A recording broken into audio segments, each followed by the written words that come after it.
في الجمعيات، نضلت في الأحزاب السياسية، وأن المرأة المغربية الآن فهي ليست، أنا أقول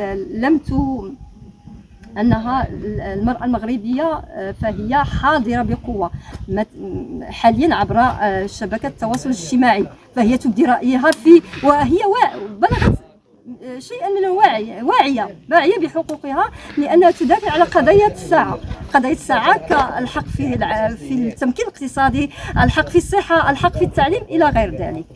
ونحن في هذا الحزب العتيد، أنا أقول بالله نحن في حزب الحركة الشعبية نحن أقوياء وقادرين على العمل في هذا المشروع الضخم.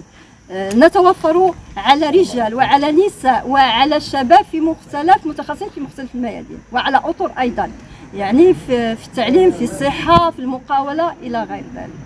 وشكرا. السيادة الاقتصادية عند السيادة الصناعية، بغينا أن هذا البلد أن يتموقع في يعني على المستوى الإفريقي وعلى المستوى الدولي، خصوصا عندنا مشروع ديال الساحل الأطلسي. هذا مشروع كبير وسيدنا نادى به وحط الأسس ديالو من خلال خطاب ملكي مهم، أننا نريد أن المغرب يكون بالقاطرة ديال إفريقيا، قاطرة للتنمية الاقتصادية الجيوستراتيجية على مستوى الساحل الأطلسي.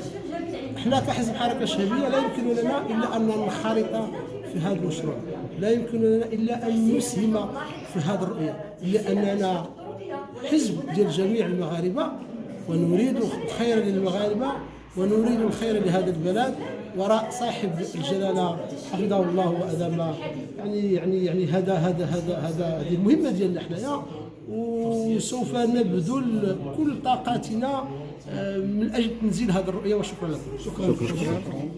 اعضاء المجلس الوطني ديال بن سليمان تنشكروا المؤتمرين ديال بن سليمان اللي جدوا الثقه فيا ككتيب اقليمي ديال الحركه الشعبيه باقليم بن سليمان، وان شاء الله نكونوا عند حسن الظن ديالهم، ونتمنوا اننا نلبيو الرغبات ديال الساكنه، لان المشاكل اللي تتعيشها هنا بن سليمان عنده خصوصيات كثيره مقارنه مع بعض المدن المجاوره. نسبه النمو عندنا نازله بزاف، وبالنسبه للجامعات عندنا 15 جامعه 12 جامعه قرويه. بعض الرؤساء ديال الجامعات لا يفقهون شيئا في التنميه. اذا بن سليمان رجع تقريبا 21 سنه للوراء. هنا لابد ما يكون اطر مكونه مؤهله يمكن لها انها تاخذ زمام الامور وتسير هذه الجامعات. باش غتكون هذه الامور غتكون بتنظيمات متوازيه، اذا خصنا نمشيو باراليل، يكون عندنا تنظيم قوي اللي ممكن انه يسير بصفه منتظمه. ولكم الشكر الجزيل.